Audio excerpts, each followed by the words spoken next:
Good evening and a very warm welcome to this edition of Public Forum. A terrorist from Pakistan was caught alive yesterday after an attack on a BSF bus on the Jammu-Srinagar National Highway in Udhampur. The attack is the first in Udhampur in a decade. The Home Minister today informed the Lok Sabha that the attacks in Udhampur is a part of persistent attempts by terrorists from Pakistan to vitiate the peaceful atmosphere in Jammu and Kashmir. He said that there were 5 infiltration attempts in a month, 4 of which were foiled and 8 terrorists were neutralized. The attack was carried out just 9 days after the Gurdaspur terrorist strike and days before the meeting of the National Security Advisors of India and Pakistan to discuss border and security issues. In today's edition of Public Forum, we discuss the counter-terrorism strategy needed to fight this menace and the road ahead for India-Pakistan ties.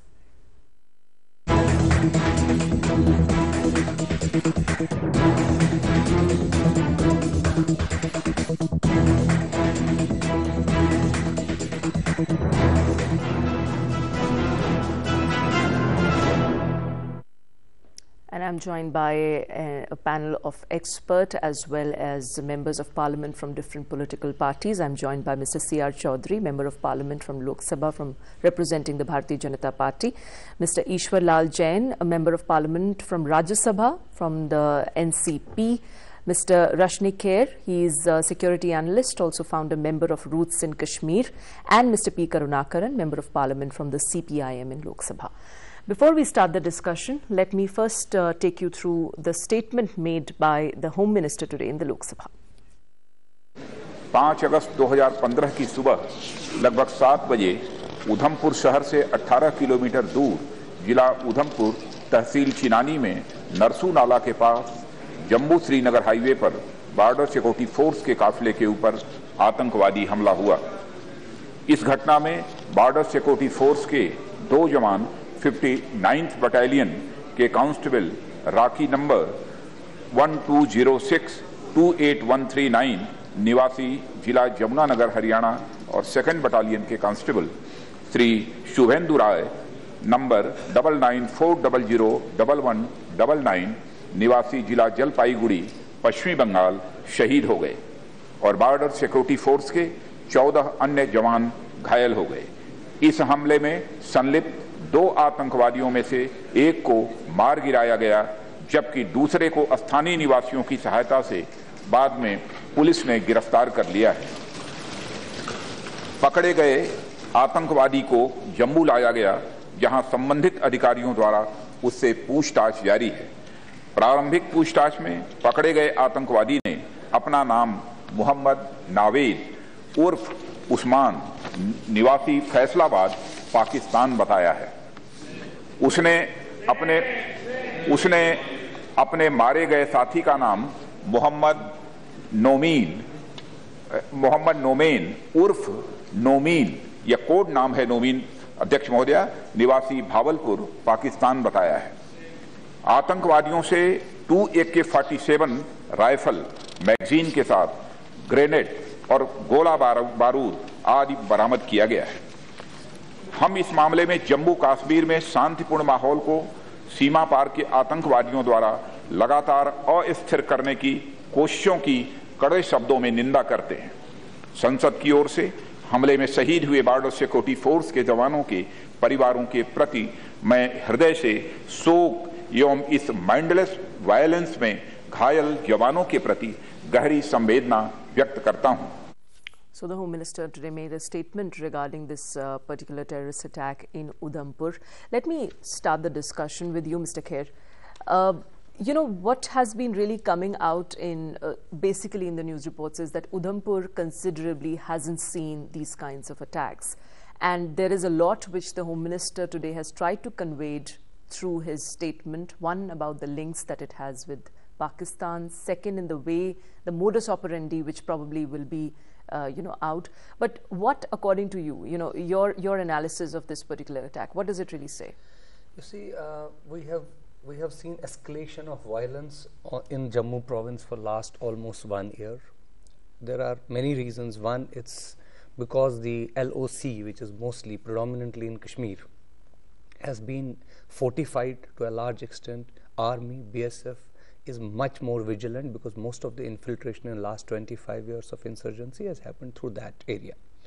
Now, Pakistan obviously has found it very difficult to push its, which it calls non-state actors, which obviously is not the correct terminology to use, but be that as it may, via this route, it has found it very difficult. Now they are trying to expand this theater of war, as Pakistan likes to call it, to Jammu, especially to areas where there was this huge, call for removal of Afsafa in areas which is like Kutwa, Udhampur, Punch, Rajouri, Doda. Obviously, Doda and Doda lies on the other side, but these are 4 or 5 districts which are very close to Pakistan. Most of them have either international boundaries or the line of control right next to Pakistan occupied Kashmir or Pakistani Punjab. So this is the new theater, and if you see it connected to the extremist attack in Gurdaspur, this is an extension. Gurdaspur is an extension. The hinterland for Gurdaspur or Kutwa is almost the same. So it is the plains of Jammu that Pakistan is trying to foment trouble in. And we are seeing this increasingly in last 1 year, because most of the attacks, terrorist attacks, which we have seen have happened in Jammu and not in Kashmir. In Kashmir, terrorist violence is likely to happen now, because we have seen a lot of homegrown terrorism in last one year, maybe 6 months, or maybe 1 year maybe. In 9-month period, we have seen a lot of homegrown young boys taking to terrorism all over again. It's a very worrying trend. It's a very, very disturbing trend, because the state had finally seen some semblance of peace. Tourists had started going. There was this talk of Kashmiri Pandits going back. Now, obviously, it doesn't suit Pakistan, it doesn't suit terrorists, but we have to, as a nation, as a state, we have to protect our borders, but we also have to protect the hinterland from being attacked time and again and at will by Pakistani state or non-state actors. Okay, Mr. Jain, you see, it's very apparent and it's very obvious that whenever you talk about the terrorist attack, it really takes us back to the 26/11 incident and the kind of exchanges that India had with Pakistan regarding the trial on the 26/11 matter. Do you think that these 2 terrorist attacks, and in fact a number of others which haven't been reported that much, especially happening in the Jammu region per se, what does it really say about the approach that India is trying to follow here with respect to Pakistan, in terms of the talks that we really want with Pakistan to handle these issues of security, infiltration, border management and the others? You see, for talks, there is no substitute. Ultimately, unless and until you have dialogues, you cannot sort out your problems. And this problem is already there since long. So talks has to go on, but it doesn't mean that we should keep quiet and not vigilant on our borders. Of course, it's on the contrary, we should be more vigilant, because the Pakistan, they are trying to disturb the peace of our area. They are trying to make some sort of atmosphere that will suit them, because ultimately they want to help separatists, and that is why the atmosphere they want to create it. So we shall have to be more vigilant and not to give them any scope to succeed. That is what the government is already doing. Our BSF Jawans are also doing. But what you said earlier, that 26/11 was done on a larger scale, and that went on for 3 days. Of course, Gurdaspur also went on for almost a day, but that was for 3 days, and it was in a bigger city. So it had its own implication and magnitude also. Here it is, though smaller, though number of terrorists is also smaller, but still it is ultimately their attempt to create disturbance in our country, right, and which has to be hit back and given a proper response to. Okay, Mr. Karunakaran, do you see a pattern here in these recent terrorist attacks? You see that there is a positive step on the side of the government of India and government of Pakistan. that an official dialogue has started. And government has decided to go further also, because that is the only way out as far as the terrorist attack or of the peace is concerned. 2 weeks ago I was in Kashmir and also in Srinagar. I found that of course as these gentlemen have very close relations and contact with the other areas, but I am in the south. That's But right. at the same time, I heard that the situation in Jammu Kashmir is is very, very difficult. But when there people said that it is now normal. Now it is really unfortunate that the situation is becoming worse. And as stated, we can't compare it with regard to this Bombay attack. But it is really a group of people, they may try, especially the terrorists, that they want to cross the border. So two issues that we have to take. I think that there should be more vigilance. Of course, our BSF persons and our police persons, they are all, not only the people are more conscious nowadays. That's right. I that think is that's the most positive, that's one of positive big highlights of this that we have to point out, because in earlier days it was not seen that. Now really it is with the assistance of the local people that they have caught that people. So that is the major issue that we have to, because people has to conscious that this border crossing should not give any relief to them, and it is really bad to them. So people are conscious and police also. But in here I have some, not the criticism, but at the same time there are reports in the paper that in the Punjab when the police station was attacked, the guns and other instruments that we have, it was old, but at the same time they have the modern equipment. So we are not able, our policemen were not able. It is seen in the TV that our policemen were running because others were using these modern 47 rifles and all that. So that vigilance we have to give, that we should give more equipments and also more vigilance. At the same time, the consciousness on the side of the people, that is a positive step. And as stated by other learned persons, that I am not in agreement that as a result of this that the dialogue has to be stopped. That is not the way out, because anyway we had, it is a long history we have, this Jammu Kashmir issue. As stated by other friends, that for the last 1 year there is a slight change, and not on slight change, and now it is almost normal. It is true that the tourists are coming and the economy is growing and the government is doing something. But the dialogue process, as you said, with Pakistan shouldn't stop at the behest of all these incidents.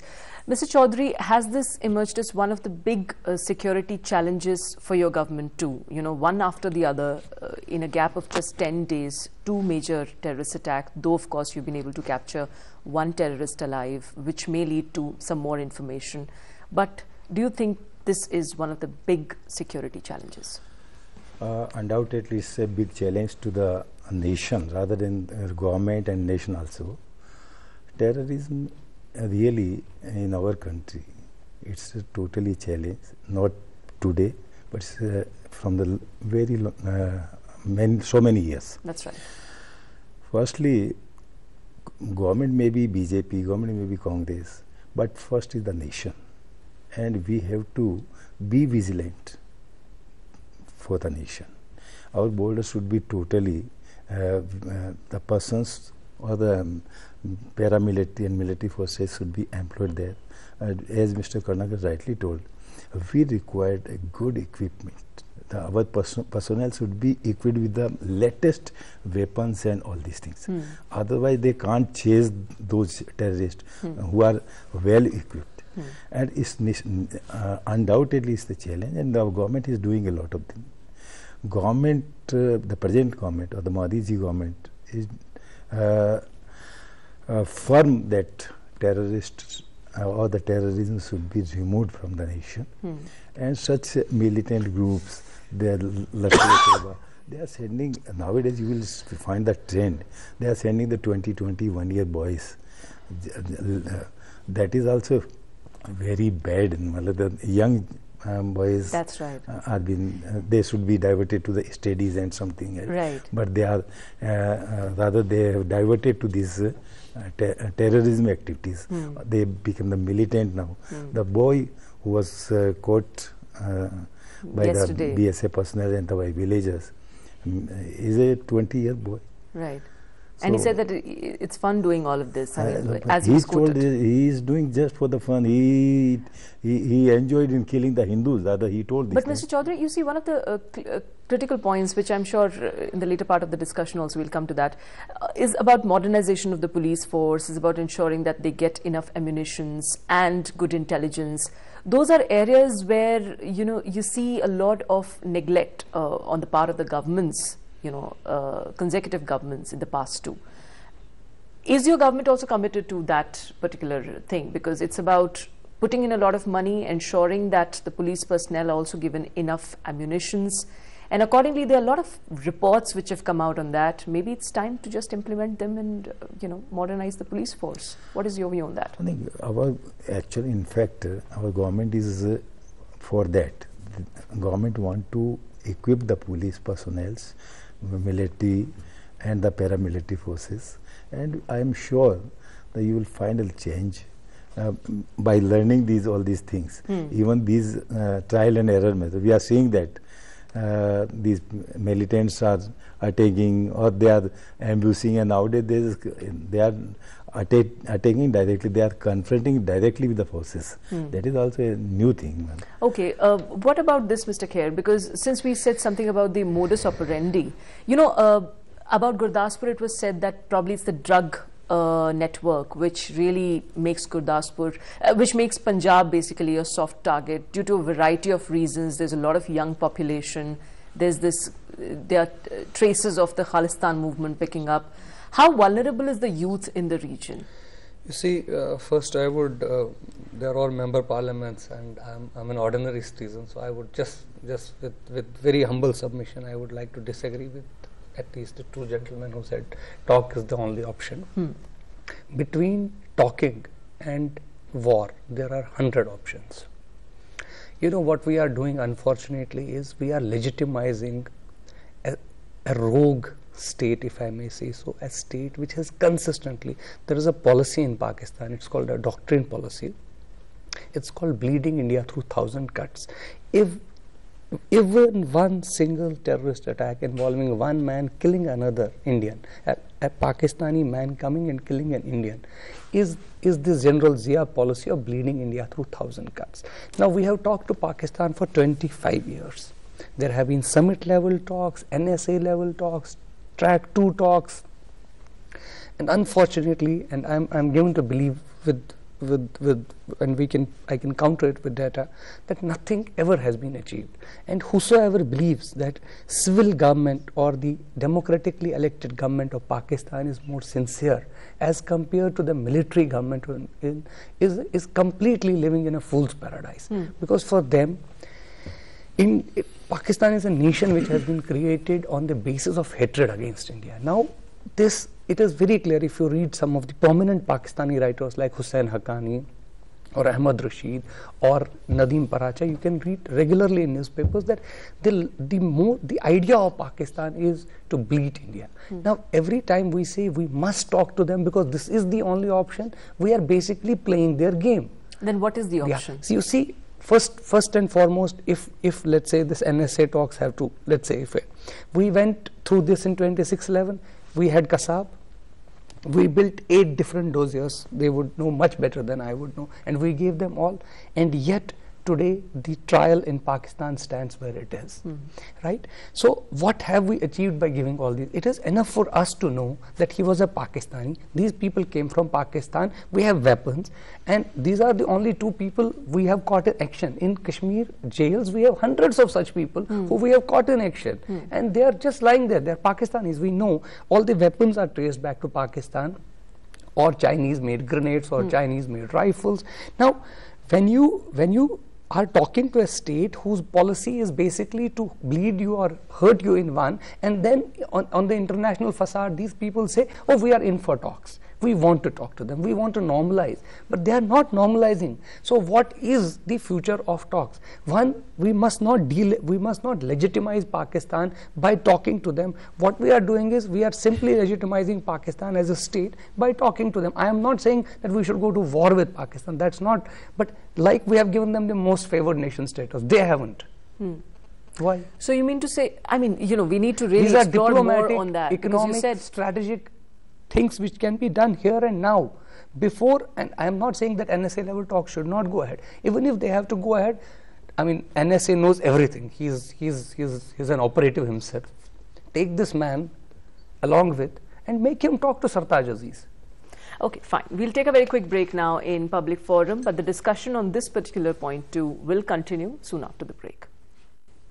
And before going into the break, we were talking about the Udhampur terrorist attack and how the developments on those fronts, especially on the terrorist strikes that we have seen within the country by by the infiltrators, by the militants from across the border, how that is going to have an influence and an impact on the India-Pakistan ties and specifically on the talks. Now, something very important, Mr. Jain, I'd like to start with you. You heard what Mr. Khair also said about the talks. I think we should take it a little forward and see as to what is the probable way to counter terrorism, especially the one that is sponsored from Pakistan that we have proof of. What is the way forward for India? Talks, as he says, there's a lot that can be done between talk and war. You go on neutralizing these terrorists, and unless and until you have dialogues with them, how this problem can be solved and resolved? So that's why I said there is no substitute to the talks. Talks has to continue, but it doesn't mean that you should sleep at home. You have to prepare yourself in all respect. Your border should be vigilant. You must have the latest equipment with you, and that is an ongoing process. It's going on. It doesn't mean that our soldiers that do not have the latest equipment. They do have. But you can't expect when they already crossed the border and they were inside our territory, quite inside, and they tried to attack on a BSF group not from front. It was they were hiding somewhere and they were attacked. So naturally our casualty was much more, but our Jawans replied them and ultimately could succeed in killing one of those. The other person had fled away. He fled away. They were finding. They tried to search him out, but he had taken hostages with him and asking them to show him the way for crossing again or to hiding himself. But they found a suitable time and countered him, and we should actually salute those young persons who actually did a courageous job, because they did not have any weapon and he was holding the weapons. Mr. Jain, do you think that the youth today is very vulnerable, and especially in this region, in both these attacks, the Gurdaspur and the Udhampur attack, do you see them and their vulnerability exposed? Vulnerability in our area, yes. In Punjab you can say that the youth has become more drug addict, and that's why the vulnerability is more. Second thing, that Khalistan is a history. They may try to revive it, and it is in their favor. No, if there is a unrest in our area, they want it, and that is why the youth has to play a very bigger role. Why our leaders and our politicians are trying to guide them and bring them back to the mainstream. They are unemployed, the finance is a problem, the education is a problem. So we shall have to attend these problems and bring them back to the mainstream. It cannot be done in a day. It's a process, and that process is going on. We are trying our level best from all the angles. Here in the yesterday's attack, what specifically I am happy that the involvement of the normal public is much more than our Jawans. They showed the courage. They have done a job which makes us proud.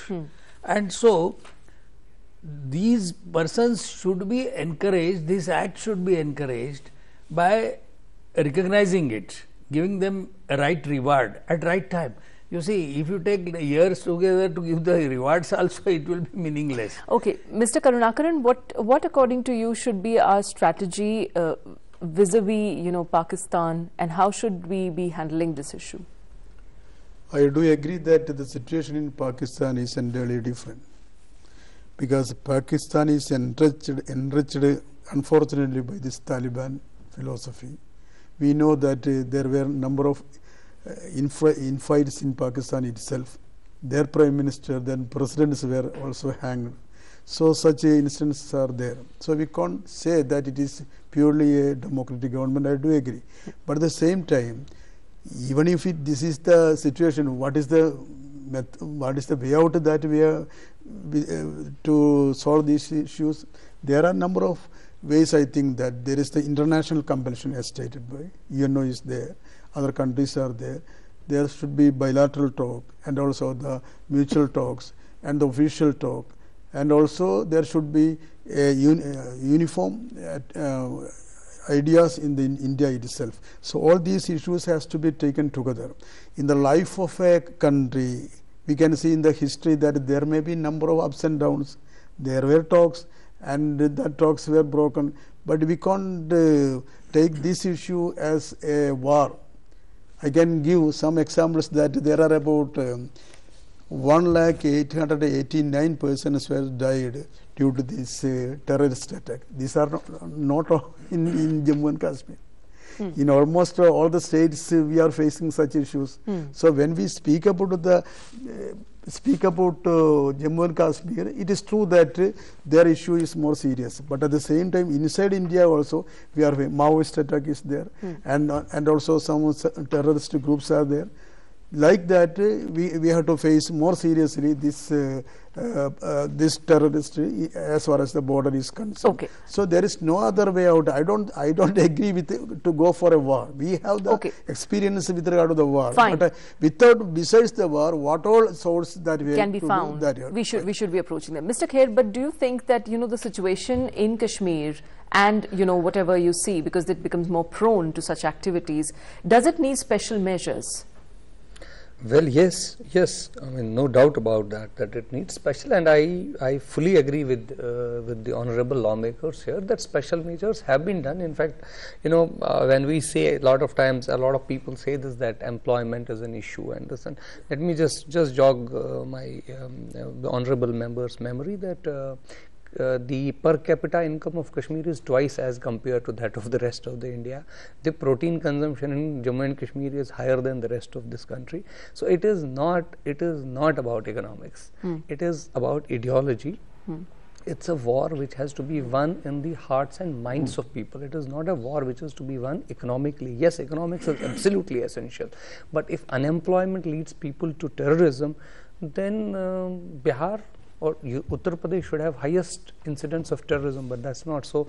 So the two are not proportional. It is an ideological battle which we have to fight, and youth definitely are vulnerable. As I am telling you, there is a huge, immense threat of radicalization, because Kashmir's culture was slightly, I would say, at least in parts, I would say it was more syncretic in the sense that you could possibly find more people going to dargahs rather than masjids. A lot of people would go to both masjids and dargahs. I mean Kashmiri Muslims.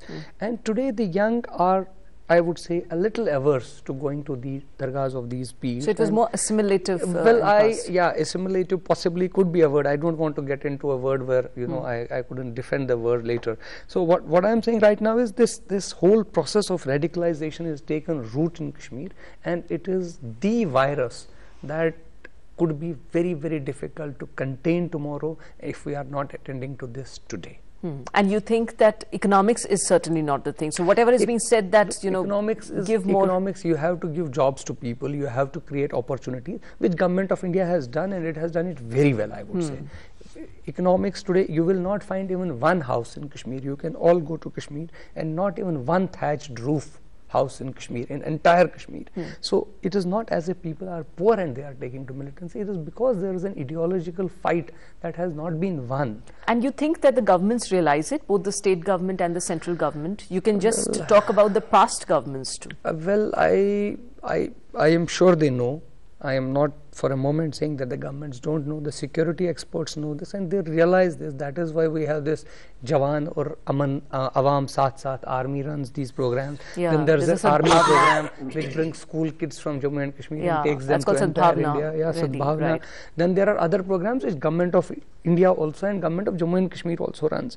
But as Mr. Jain himself said, it's a long drawn process, but the essential fight is not of economics, it's of ideology, and that fight has to be won. Okay, Mr. Chaudhary, do you think that we get a lot of ideas through this interaction as to how one should be really approaching the issue of this radicalization which he's hinting at, or the issue of terrorism in this particular region? And do you think that those are areas where the governments should be really focusing at?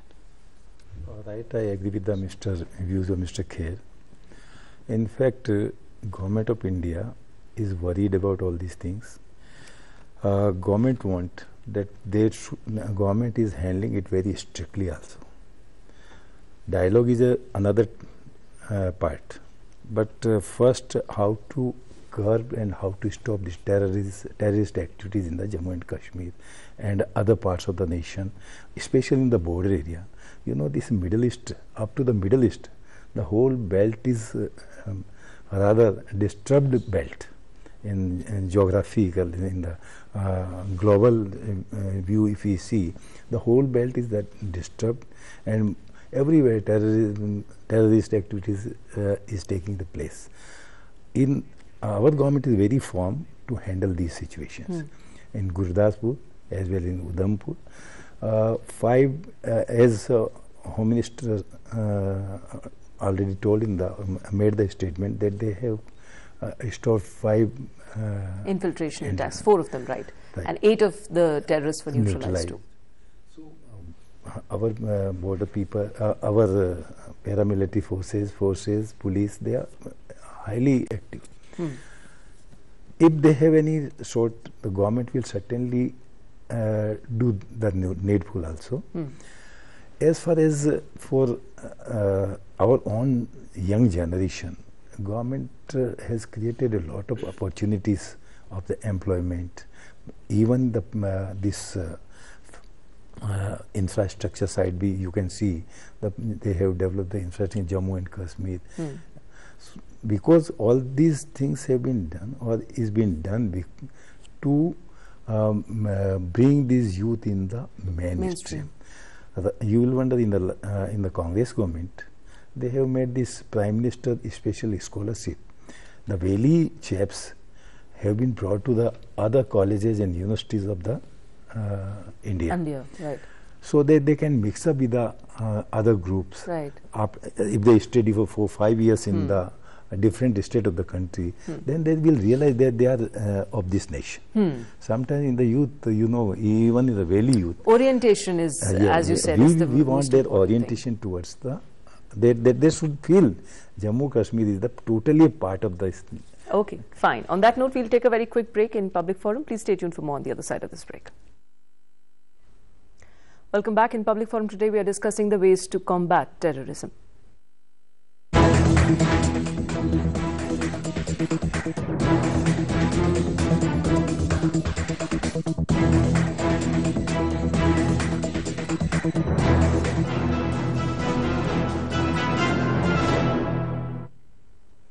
Mr. P. Karunakaran, I'll start with you, sir. What do you think are the measures that we should be taking as a country to have a very strong counter-terrorism strategy? As I have already stated, that we have to take all these measures. I fully agree that the ISIS, they are recruiting the young people, and maybe one of the reasons that this unemployment and the poverty and all that. But not only that, they have a very good network, especially after when we speak about this issue, we have this international link also, that this Afghanistan issue and also other issues where this ISI was spreading, and that has become most important in Pakistan also. But at the same time, with these issues, we can't come back. But we have to take all these measures. That at the same time, I have the doubt that it is true that either the NDA government or the UPA government, especially in the Jammu and Kashmir, they are doing much. Even when we see the budget, we can see special programs. But we have to analyze that whether these programs and schemes are really reaching to the grassroots there. That has become an issue, especially in the Jammu and Kashmir, because in other states there have these local bodies, the panchayats and the monitoring system, all these systems are there. Especially in a state like Jammu and Kashmir, it is not possible. There may be limitations because of these insurgencies. So whether it goes to the actual persons, no government of India, either the earlier government or this government, that also has to be taken by the government vigilantly, and special schemes has to be put forward for the young people. It is true that not only that the person who was caught, that is 20 years, but he said that he is only 80 years because it is said that there was a lesson from them, from the Pakistan. It is said that whether it is correct or not, if you are caught, you say that you are under 18, so that you are tried as a juvenile. So such issues are there. So we have to take all these measures to face these difficulties. Okay. Mr. Jain, is strong border management also one of the crucial things which it is. We should be looking You cannot ignore that. It is, and that's what we are already having. It's not we are not having it, but our border is so big. So ultimately, such incidents may happen. We have to neutralize that with the force, but it doesn't mean that that is the only way. Ultimately, you have to resolve it by dialogues only, and by bringing an international force on them, because under that also they will have to act and ultimately get themselves out of this all, because they are also the victim. It's not that they are not victim. They are also victim. Ultimately the government is weak there. It's a civilian government which is weak. The military is not allowing them to function. And it's a fractured state. You don't really know who are you dealing with. You have an ISI and an army. So ultimately you have to try all the ways. That is why I said you cannot stop the dialogues because of this incident. The incidents will go on taking place. You have to neutralize it. You have to face it. Mr. Chaudhary, your take, sir. What do you think what do you think should be our counter-terrorism strategy? We have already discussed a lot. But even then, in the last, I would like to say, terrorism should be firm and deal very strictly by the government, and the government is doing that. And all the parties should be together. All parties should be together. Even we have to use the international forum for this, and the all international forum is also against all these terrorisms. So we have to take the help of that also, and dealing with this problem. Secondly, for dealing, as I told, our military, paramilitary, police should be well alert, with well equipped, and they should not leave a single chance of sneaking of these militants from across the border. Across the border. Okay, I'll take concluding remarks from you, Mr. Kher. See, this equivalence that they are also victims, really it pains me no end. I would like to quote Hillary Clinton when she told the Pakistani president once, you cannot expect to keep snakes in your backyard and expect them not to bite you someday. These are their own snakes, they are biting them. We are not responsible. Even if they are victims, they are victims of their own doing. They are victims as well as culprits. Okay, fine. Having said that, this has two dimensions. External dimension, which means encountering the origin of the terror, which is Pakistan in this case, in which obviously we have many options, as I said, some of them cannot be discussed on television, but some of them can be implemented. One is reducing the size of the Pakistani consulate here, at least reducing it to some great degree, delegitimize Pakistan, take away the most favored nation, and increase the cost, escalate the cost of terrorism within Pakistan itself, so that every time they attack, the costs become so high, because it's a nation which is economically on the brink of collapse. That is the external dimension. Internally, I agree with the honorable lawmakers that, and I think to quite an extent, what has to be done is that a local police and the authorities at the ground have to be given more free hand to deal with it. terrorism is not a political issue. It's an issue of our existence, and it has to be treated like that. It has to be beyond party and beyond politics. But unfortunately, in some cases, we have not done that. Fine. So we have lessons to learn here from this particular incident too. Thank you very much, gentlemen, for joining us here. Thank you. That's all we have for you in this edition of Public Forum. Thanks for watching. Goodbye.